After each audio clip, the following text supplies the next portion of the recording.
السلام علیکم ورحمۃ اللہ وبرکاتہ۔ یوکے سے محترم قاری واجد حسین چشتی صاحب پوچھتے ہیں کہ کچھ لوگ کہتے ہیں کہ سفر کا مہینہ منحوس ہوتا ہے، اس میں بلائیں اترتی ہیں، مصیبتیں نازل ہوتی ہیں، لوگ اس میں شادی بیاہ نہیں کرتے کہ مبارک نہیں ہوتی۔ تو قاری صاحب پوچھتے ہیں کہ اس کی شرعی حیثیت کیا ہے؟ تو اس سلسلے میں گزارش یہ ہے کہ کوئی بھی دن اور کوئی بھی مہینہ منحوس اور نامبارک نہیں ہے۔ کسی خاص مہینے اور دن کو منحوس اور نامبارک سمجھنا یہ قرآن و سنت اور اسلامی تعلیمات کے خلاف ہے، بلکہ قرآن پاک تو یہ بھی بیان فرماتا ہے کہ کسی چیز کے بارے میں نحوست کا عقیدہ رکھنا، کسی مہینہ اور دن کو منحوس سمجھنا، یہ کفار کا اور جاہلیت کے دور کے لوگوں کا عقیدہ تھا۔ مسلمانوں کو یہ بات زیب نہیں دیتی۔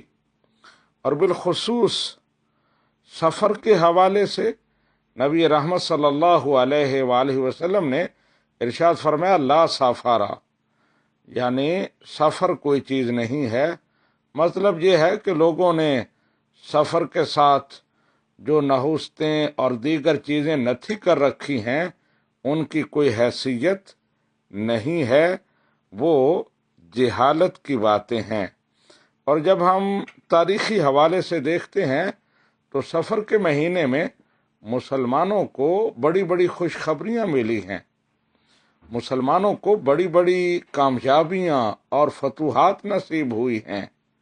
مثال کے طور پر سیدہ طیبہ طاہرہ سیدہ فاطمہ الزہرا رضی اللہ تعالی عنہ اور حضرت علی المرتضیٰ کی شادی سفر کے مہینہ میں ہوئی۔ مسلمانوں کو فتح خیبر کی خوشخبری سفر کے مہینہ میں ملی۔ حضرت خالد بن ولید جیسے عظیم مسلم سپہ سالار جن کی جرأت و بہادری ایک مثال ہے، وہ اور کئی بڑے بڑے لوگ سفر کے مہینے میں دائرہ اسلام میں داخل ہوئے۔ اور بھی بہت ساری ایسی مثالیں آپ کو تاریخ میں ملیں گی۔ لہٰذا سفر کے بارے میں نحوست کا عقیدہ رکھنا یہ بالکل غلط ہے اور اسلامی تعلیمات کے خلاف ہے۔ ھذا ما عندی واللہ اعلم بالصواب۔